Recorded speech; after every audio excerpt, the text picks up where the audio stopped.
En novembre dernier, j'ai annoncé les 10 chantiers du plan Ma Santé 2022. Recourir au numérique pour mieux soigner est l'un d'entre eux. Ce chantier doit permettre d'accélérer le virage du numérique en santé, qui doit aujourd'hui relever d'immenses défis. Il ne s'agit pas de se lancer dans une course effrénée à l'innovation, mais de profiter des opportunités qu'offre le numérique en santé pour accélérer le changement de nos organisations et plus largement la transformation de notre système de soins.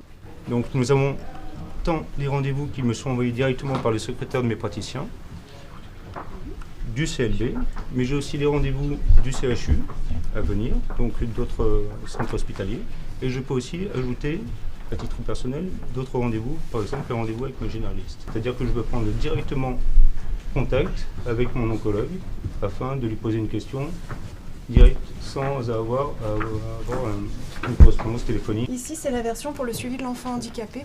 Donc avec le portail, les parents en particulier ont des rappels quand leur dossier pour la MDPH doit être renouvelé. Un autre exemple ici, c'est le suivi de patients chroniques. Par exemple, le suivi allogreffe mis en place au CHU de Grenoble. Tous les mois, les patients ont un rappel pour renseigner des questionnaires qui sont transmis aux infirmières. Grâce au numérique, notre système de santé pourra demain compter sur de nouvelles synergies entre les professionnels libéraux, hospitaliers et médico-sociaux, mais aussi sur des outils numériques performants, mis au service de tous, patients et professionnels. Je suis médecin généraliste et je me rends aujourd'hui au domicile de cette dame et je bénéficie de l'application Pacoglobule, qui est donc partagée entre moi, le médecin traitant, les intervenants que vont être le cabinet infirmier, mon cabinet, le CCAS de la ville qui met en place un service d'infirmier à domicile, la pharmacie et puis la plateforme territoriale d'appui. Donc on a son adresse, on a son entourage familial, les aidants de cette personne et puis nous savons qu'elle a une maladie neurodégénérative, qu'elle vit avec son époux, qu'il y a un passage d'infirmier une fois par jour, etc., etc. Donc l'application permet à tous les intervenants d'avoir ces informations-là. Et quand je viens, je fais une ordonnance que je scanne et qui permet ainsi à l'infirmière qui prépare le pilulier d'anticiper sa préparation du pilulier, au pharmacien de délivrer les médicaments. Notre première conviction profonde, c'est l'humanisme. Franchement, il faut que la e-santé soit un exemple emblématique d'humanisme dans le numérique en France. On est dans le secteur de la santé, c'est pas n'importe quel secteur, c'est le secteur où des humains prennent soin d'autres êtres humains. Si nous, on n'est pas humaniste, qui va l'être? Il nous manque une feuille de route, il nous manque un document de doctrine technique. Il doit y avoir ce document qui sera notre Bible commune, qu'on révisera chaque année. Dans cette maison, il y aura des fondations qui garantiront la confiance, la sécurité, l'interopérabilité. Juste au-dessus, il y aura le plancher de la maison avec les services numériques socles que tout le monde devra utiliser. On y mettra le DMP, la e-prescription, les outils de coordination, les messageries sécurisées de santé. Et au-dessus, on construira la maison de la e-santé en France sur la base de cette logique de 3 grandes plateformes qui seront les murs et le toit de cette maison.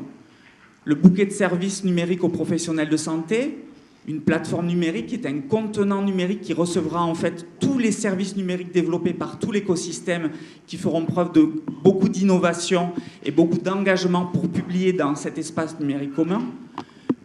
Pour le citoyen français, pour l'usager, ça sera la même chose avec l'espace du numérique en santé qui rassemblera dans un univers homogène et fluide pour l'usager l'ensemble des services numériques en santé développés par la totalité de l'écosystème. Et au-dessus, le toit, la grande plateforme des données de santé, le Health Data Hub. Et après, l'idée, c'est qu'avec un geste simple, qui est aussi simple que celui de fournir sa carte vitale, il puisse y avoir un échange entre le smartphone et le poste de travail du professionnel de santé. Et là, on utilise les mêmes technologies que le paiement sans contact. Alors je vous propose de vous connecter à un téléservice, au hasard InfoPatient développé par la CNAM, en utilisant cette carte dématérialisée. Donc on a un nouveau bouton sur le téléservice qui dit se connecter avec l'ICPS. D'accord. Donc là Vous appuyez sur le bouton. D'accord, ça je vais réussir. Là, ça va. Voilà. Ça vous renvoie vers le système que l'ASIC propose et qui permet de dématérialiser la carte. Il vous demande qui vous êtes. Alors comme c'est votre tablette, vous avez déjà votre numéro. C'est le numéro que vous connaissez qui est sur votre carte. Vous appuyez sur le message. Fini. Vous demandez à vous connecter. Et votre téléphone vous demande votre code. Donc là, c'est quelque chose qui, par contre, vous permet de travailler de partout. Donc soit si vous êtes au domicile du patient, soit si vous êtes chez vous. Donc on va accentuer la sécurité opérationnelle du numérique en santé via d'une part l'élargissement du dispositif de déclaration des incidents de sécurité à tous les acteurs et d'autre part via la mise en place d'un service national de cybersurveillance. Cette sécurité, c'est le prérequis de la confiance. Et la confiance, quand on se lance dans la e-santé, c'est un élément extrêmement important.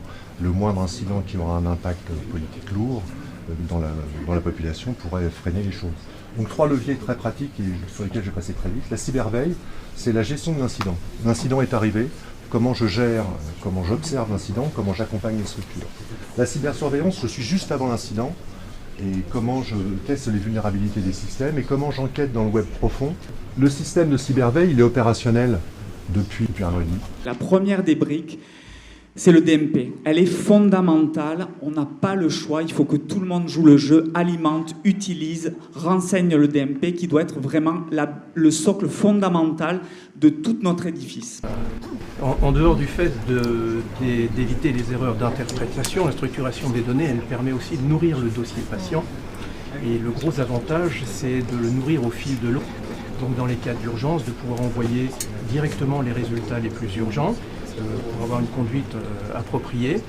Et puis ensuite, incrémenter le dossier avec les autres résultats qui viennent des examens un petit peu plus longs à effectuer. L'espace numérique de santé, c'est une méta-plateforme qui regroupe dans un store des applications, par exemple le site d'information santé.fr, l'application reliée à votre montre connectée, votre application diabète. On utilise de l'intelligence artificielle là-dessus pour être plus performant que les solutions existantes. On est capable de détecter une activité inhabituelle, donc en fonction des habitudes de la personne. Pareil avec du machine learning. On est capable de localiser la personne indoor, outdoor. Donc si par exemple la personne reste dans son lit parce qu'elle est essoufflée, qu'elle se fatigue, et il va y avoir une alerte parce qu'on va dire que ses mouvements habituels ne sont pas détectés, par exemple. Alors, si elle n'a pas l'habitude d'être dans le lit à ce moment-là, oui, dans ses journées, on va pouvoir pousser une alarme au personnel ou à la famille. D'accord. Soutenir le développement de la télémédecine et du télésoin, donc avec tous les programmes, les référentiels HAS, l'évolution du cadre d'interopérabilité, l'extension aujourd'hui de ce qui est du domaine de la loi avec la téléexpertise et la téléconsultation aussi vers le télésoin à destination des auxiliaires médicaux et des pharmaciens. Habituellement, s'il n'y a pas d'allergie à la xylocaïne, il n'y a pas d'allergie. Non, pas d'allergie. Il n'y a pas d'allergie. Et vous voyez qu'on va pouvoir assister à un geste. Le tube de xylocaïne dans la main, et vous allez mettre un spray, mettre deux sprays là, à l'intérieur de la main. Donc ça évite un transport de malades.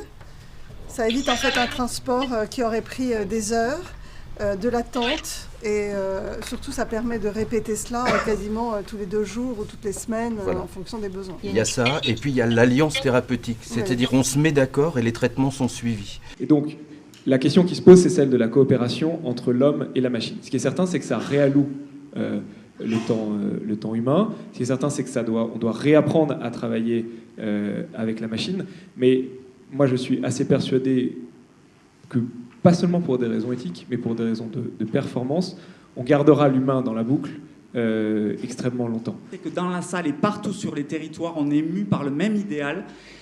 C'est qu'on sait que le numérique peut aider à soigner mieux et à faire un système plus juste, plus solidaire et plus humain. Aujourd'hui, l'État se dote d'une vision stratégique. L'État est stratège et propose que nous travaillons tous avec ce partage de cette vision dans le même objectif d'améliorer la sécurité, de garantir l'éthique et de rendre à la France une souveraineté sur ces données et la capacité à développer, à créer, à inventer de nouveaux usages. Et j'ai une conviction, c'est que grâce à l'énergie qui est présente autour de cette table, grâce à ce partage de cette vision, nous allons réussir.